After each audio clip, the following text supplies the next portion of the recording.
کون سے اعمال کو اعمال صالح کہا جا سکتا ہے؟ سب سے پہلے آپ کی خدمت میں اس مطلب کو بیان کر دینا ضروری سمجھتا ہوں کہ انسان فاعل مختار ہے. یعنی اس کا کیا مطلب ہے؟ یعنی وہ اپنے مکمل ارادے کے ساتھ، مکمل نیت کے ساتھ، مکمل اختیار کے ساتھ نیک عمل انجام دیتا ہے تو اس کا وہ نیک عمل صالح ہے. اگر برے اعمال انجام دیتا ہے تو وہ اس کا برا عمل عمل قبیح ہے اور عمل شر کا مصداق ہے. تو یہاں ہم خدا سے دعا کر رہے ہیں کہ ہمیں نیک اور صالح اعمال کی طرف رہنمائی فرما. اعمال صالح تک پہنچنے کے لیے پروردگار کی توفیق کا انسان کے شامل حال ہونا نہایت ہی ضروری ہے. لا حول ولا قوت الا باللہ. کوئی قوت نہیں، کوئی طاقت نہیں مگر اس کی قوت اور اس کی طاقت کے سوا. انسان اگر صالح اعمال انجام دینا چاہتا ہے تو اسے اپنے پروردگار کی مدد کی ضرورت ہے، اپنے پروردگار کی عنایت کی ضرورت ہے. اس کا پروردگار اس کی طرف توجہ کرے اور اس کو صالح اعمال کی طرف ہدایت کرے. اعمال صالح کون سے اعمال ہیں؟ ایسے نیک اعمال جو کسی بھی فرد یا کسی بھی معاشرے کو سعادت کے اعلیٰ مراتب تک پہنچا دیتے ہیں. ہم یہ چاہتے ہیں کہ انفرادی طور پر صالح اعمال انجام دے تاکہ میں سعادت مند ہو جاؤں، اور اجتماعی اور معاشرتی طور پر ایک معاشرے کے طور پر ہم صالح اعمال انجام دیں تاکہ معاشرتی طور پر ایک صالح معاشرہ ابھرے اور ہمارا شہر اور مدینہ جو ہے وہ مدینہ فاضلہ بن جائے.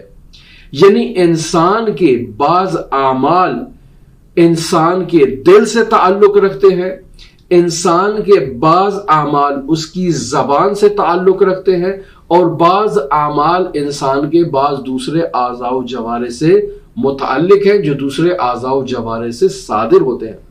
خداوند متعال سورہ عصر میں ارشاد فرماتا ہے والعصر ان الانسان لفی خسر. زمانے کی قسم ہے کہ انسان نقصان میں ہے. الا الذین آمنوا وعملوا الصالحات. مگر وہ لوگ جو ایمان لائے ہیں اور پھر انہوں نے نیک اور صالح اعمال کو انجام دیا ہے. پس انسان کے تمام اعمال صالح سے پہلے ایمان کا ہونا ضروری ہے. جیسے اس آیت میں بھی خداوند متعال نے اس سورہ میں بھی الا الذین آمنوا یعنی وہ ایمان لائے ہیں وعملوا الصالحات. پس ایمان کا مقام عمل صالح سے پہلے ہے. سوال، عمل صالح کے لیے ایمان کا ہونا کیوں ضروری ہے؟ کائنات میں بہت سے بے دین افراد بھی ایسے ہیں جو عمل صالح انجام دیتے ہیں. ہم دیکھتے ہیں کہ وہ خیرات کرتے ہیں، ہم دیکھتے ہیں کہ وہ معاشرے کی بھلائی کے امور کو انجام دیتے ہیں، ہم دیکھ رہے ہیں کہ وہ معاشرے کو اعلیٰ اقدار دینے کے لیے اور معاشرے کو اعلیٰ مقامات تک پہنچانے کے لیے دن رات سٹرگل کر رہے ہیں، جد و جہد کر رہے ہیں اور کافی حد تک اس میں کامیاب بھی ہو جاتے ہیں. پھر ہم کیوں کہہ رہے ہیں کہ عمل صالح کے لیے ایمان کا ہونا ضروری ہے؟ تو ہم آپ کی خدمت میں عرض کریں گے کہ انسان کی باڈی میں جو کنٹرول روم ہے، اگر وہ کنٹرول روم اس کا رحمانی ہوگا، یعنی اس کنٹرول روم کے اوپر رحمانی قوتوں کا غلبہ ہوگا، تو پھر اس کے اعمال جو ہیں وہ اس سے جو جاری ہوں گے وہ صالح اعمال ہوں گے. لیکن اگر اس کے کنٹرول روم کے اوپر جو ہے وہ شیطانی طاقتوں کا غلبہ ہوگا تو اس سے اعمال قبیحہ ہی جاری ہوں گے. اگر ایمان کے بغیر عمل انجام دیا جائے تو وہ اعمال اندر سے خالی ہوں گے، یعنی ایسے اعمال ہوں گے کہ جن کے اندر روح نہیں پائی جاتی ہے، جن کے اندر معنویت نہیں پائی جاتی ہے، یعنی جن کی کوئی حقیقت نہیں ہے، یعنی جن کا کوئی مقصد نہیں ہے، کوئی ہدف نہیں ہے. اس نے فقط ایک ظاہری سہولت کی خاطر جو ہے وہ اس عمل کو انجام دیا ہے، اس کے پیچھے کوئی غرض و غایت جو ہے وہ ایسی نہیں ہے۔ کیوں؟ چونکہ معروف جملہ ان الحیات العقیدۃ والجہاد، زندگی کس چیز کو کہتے ہیں؟ زندگی عقیدے کو کہتے ہیں، اور پھر اس آئیڈیالوجی کے لیے جد و جہد کا نام ہے، یعنی دین، عقیدے اور عمل کے مجموعے کا نام ہے۔ اگر آپ کے پاس عقیدہ ہے، اگر آپ کے پاس عقیدے کے ساتھ عمل ہے تو پھر آپ دیندار ہیں، لیکن اگر آپ کے پاس عقیدہ نہیں ہے، صرف عمل ہے، تو آپ دیندار نہیں ہیں۔ اگر آپ کے پاس عقیدہ ہے اور عمل نہیں ہے تو بھی آپ دیندار نہیں ہیں۔ ان الحیات العقیدۃ والجہاد، زندگی عقیدے اور جہاد کا نام ہے، یعنی دین، عقیدے اور اس عقیدے کے لیے جد و جہد اور مر مٹنے کا نام ہے۔ یعنی انسان اس وقت پرواز کر سکتا ہے جب اس کے پاس دو پر ہوں۔ آپ نے دیکھا ہوگا پرندے پرواز کرتے ہیں، دو پر ہوتے ہیں پرندوں کے پاس پرواز کرنے کے لیے اور اونچے مقامات کی اڑان بھرنے کے لیے۔ اگر پرندے کا ایک پر کاٹ دیا جائے اور ایک پر اس کے ساتھ لگا رہے تو وہ زمین پر ہی پھڑپھڑاتا رہے گا، پرواز نہیں کر سکے گا۔ کیوں پرواز نہیں کر سکے گا؟ کیونکہ اس کے پاس دو پر جو اس کو صعود اور پرواز کی منزل عطا کرتے ہیں وہ اس کے پاس نہیں ہے۔ لہٰذا اگر انسان یہ چاہتا ہے کہ پرواز کرے تو اسے دو چیزوں کی ضرورت ہے، عقیدے کی ضرورت ہے اور عمل کی ضرورت ہے۔ یہ عقیدہ اور عمل اسے پرواز عطا کریں گے اور انسان اعلیٰ مراتب کی طرف اور کمالات کی طرف جو ہے وہ صعود اختیار کرے گا۔ لیکن اگر انسان کے پاس یہ دو چیزیں نہیں ہیں تو انسان پرواز نہیں کر پائے گا۔ انسان جو ہے وہ اسی زمین میں اور اسی وادی میں اس کا عمل جو ہے وہ باقی رہ جائے گا۔ پس ہم دیکھتے ہیں کہ یہ جو افراد اعمال صالح، بے ظاہر صالح، بغیر عقیدے کے، بغیر آئیڈیالوجی کے جو عمل صالح انجام دے رہے ہیں، یہ گویا کہ اپنی اجتماعی اور اپنی انفرادی ضروریات کو پورا کر رہے ہیں۔ انہیں معلوم ہے کہ اگر میرا معاشرہ درست نہیں ہوگا تو میرا گھر بھی درست نہیں ہوگا، میری فیملی بھی سکون اور آسائش کی زندگی بسر نہیں کر پائے گی۔ لہٰذا اگر میں اپنی ذات کو سکون دینا چاہتا ہوں، میں اگر اپنی فیملی کو سکون دینا چاہتا ہوں تو مجھے یہ ضرورت ہے کہ میں اپنی جو علاقہ ہے اس کے ماحول کو بہتر کروں، میں اپنے ملک کے ماحول کو بہتر کروں۔ یہ تمام چیزیں جو درست ہوں گی تو میرا گھر بھی اس سے درست ہوگا۔ یہ اس کا عقیدہ تو یہ ہے، لیکن یہ خدا کے لیے نہیں ہے، لہٰذا انسان پرواز نہیں کر پائے گا۔ اس دنیا کو تو وہ ٹھیک کر لے گا، لیکن اعلیٰ ملکوتی مراتب تک جہاں اس کو پہنچنا ہے اور اس کے عمل کو پہنچنا ہے وہاں تک انسان نہیں جائے گا۔ خداوند متعال سورہ فاطر کی آیت نمبر 10 میں ارشاد فرماتا ہے الیہ یصعد الکلم الطیب، یعنی اس کی طرف پرواز کرے گا پاکیزہ کلام، والعمل الصالح یرفعہ، یعنی اس کی طرف پاکیزہ کلام اور شائستہ کردار ہی پرواز کرتا ہے اور اس تک پہنچتا ہے۔ اگر انسان کے پاس پاکیزہ کلام اور شائستہ کردار نہ ہو تو یہ پرواز ہی نہیں کرے گا اور اوپر نہیں جائے گا۔ اس آیت کی دو طرح سے مفسرین نے اس کے بارے میں لکھا ہے۔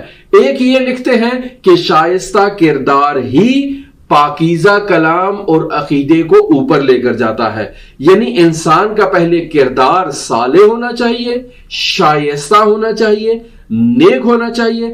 اب انسان کا جب یہ کردار شائستہ ہوگا تو اس کی گفتگو اور اس کا کلام اور اس کی آئیڈیالوجی اور اس کا عقیدہ جو ہے یہ ملکوت کی طرف پرواز کریں گے۔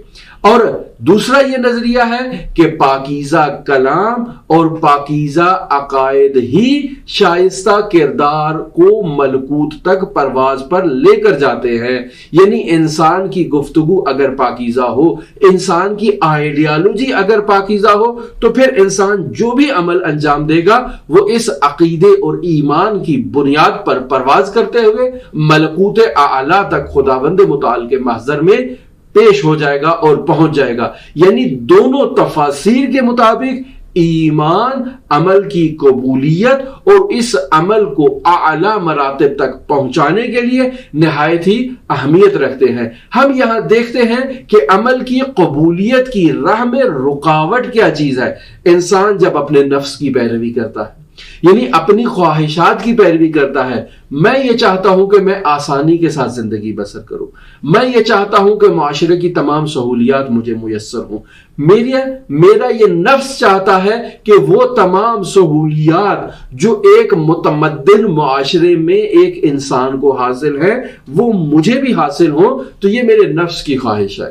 اس کے پیچھے آئیڈیالوجی الہی شامل نہیں ہے۔ میں حب دنیا رکھتا ہوں، یعنی میری یہ خواہش ہے کہ اس دنیا کے میرے تمام معاملات جو ہیں وہ روٹین کی لائن پر آ جائیں، ان میں کسی قسم کا انحراف، کسی قسم کی کجی نہ ہو، مجھے کسی قسم کی مشکل کا سامنا نہ کرنا پڑے۔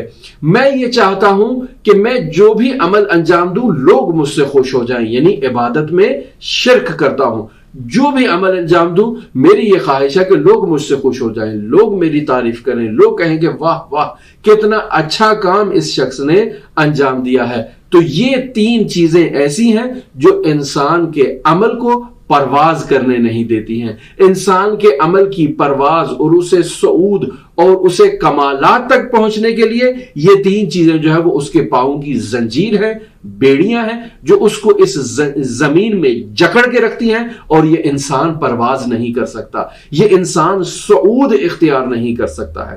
لہٰذا عمل صالح کے لیے کیا خصوصیت ہونی چاہیے؟ یعنی عمل صالح کو انجام دینے کے لیے انسان کے پاس شعور ہونا چاہیے، انسان کے پاس ادراک ہونا چاہیے۔ اس شعور و ادراک کا لازمہ کیا ہے؟ ایمان ہے۔ یعنی یہ شعور اور یہ ادراک جو ہے وہ انسان کو ایمان اور پھر ایمان سے عمل صالح کی طرف انسان کو لے جائیں گے۔ ہمیں سعادت کے اعلیٰ مراتب تک پہنچانے کے لیے اس شعور و ادراک کا ہونا ضروری ہے۔ صرف مومن ہی عمل صالح انجام دے سکتا ہے، چونکہ وہ اس عمل کو انجام دینے کے لیے عقیدہ بھی رکھتا ہے، ایمان بھی رکھتا ہے، اور اس عقیدے کے حصول کے لیے اور اسے پائے تکمیل تک پہنچانے کے لیے وہ جدوجہد کرتا ہے۔ یعنی میں نے ایمان تو اختیار کر لیا ہے، اب جو ہے نا وہ میں اس کے لیے جدوجہد کروں گا اور اس کو اپنے نس نس میں، اپنے انگ انگ میں جاری کرنے کے لیے میں کوشش کروں گا، تاکہ میں خداوند متعال کے حضور سرخ رو پیش ہو سکوں، تاکہ میں نے جو عقیدہ اختیار کیا ہے توحید کا، میں نے جو عقیدہ اختیار کیا ہے نبوت کا، میں نے جو عقیدہ اختیار کیا ہے معاد کا، میں ان تمام عقائد کے مطابق عمل کرتے ہوئے اپنے رب کے آگے سرخ رو ہو سکوں۔ پھر دوسری چیز کیا ہے؟ دوسری خصوصیت یہ اس اعمال صالح کے لیے قصد قربت کا ہونا ہے، یعنی میں جو بھی عمل انجام دے رہا ہوں خالصانہ طور پر خداوند متعال کی قربت کے لیے انجام دے رہا ہوں، یعنی جو چیز بھی میں عمل کے طور پر انجام دے رہا ہوں اس میں وقعت اور اس کی اہمیت کے لیے ضروری ہے کہ اس میں خلوص ہونا چاہیے، اس میں نیت ہونی چاہیے۔ یعنی سب سے پہلے میں یہ نیت کروں کہ میں اس عمل کو خدا کی خوشنودی کے لیے انجام دے رہا ہوں، اپنے رب کی خوشنودی کے لیے انجام دے رہا ہوں، اس کے قرب کے حصول کے لیے انجام دے رہا ہوں، اس اعلیٰ مراتب تک پہنچنے کے لیے میں انجام دے رہا ہوں جس کا اس نے مجھ سے وعدہ کیا ہے۔ تو اس نیت کے بعد انسان جو اس جذبہ ایمانی کے ساتھ عمل انجام دے گا تو انسان کو یہ عمل جو ہے وہ اعلیٰ مراتب تک پہنچ جائے گا۔ اسی نقطے کی طرف توجہ ضروری ہے کہ ہم خدا سے دعا کرتے ہیں کہ ہمیں معرفت عطا فرمائے، ہمیں خداوند متعال وہ نور عطا فرمائے جس نور کی ہدایت میں ہم خداوند متعال کی رضایت کے لیے اس کے پسندیدہ اعمال کو، یعنی جن اعمال کو وہ ہمارے سے دیکھنا پسند کرتا ہے، ہم ان اعمال کو انجام دیں۔ اور انہی اعمال میں سے ایک عمل جو ہے وہ خدمت خلق ہے، یعنی آپ لوگوں کی خدمت کریں، لوگوں کی ضروریات کو پورا کریں، لوگوں کی حوائج کا خیال رکھیں۔ خداوند متعال بھی آپ کی ضروریات کو پورا کرے گا اور آپ کی حوائج کا خیال رکھے گا۔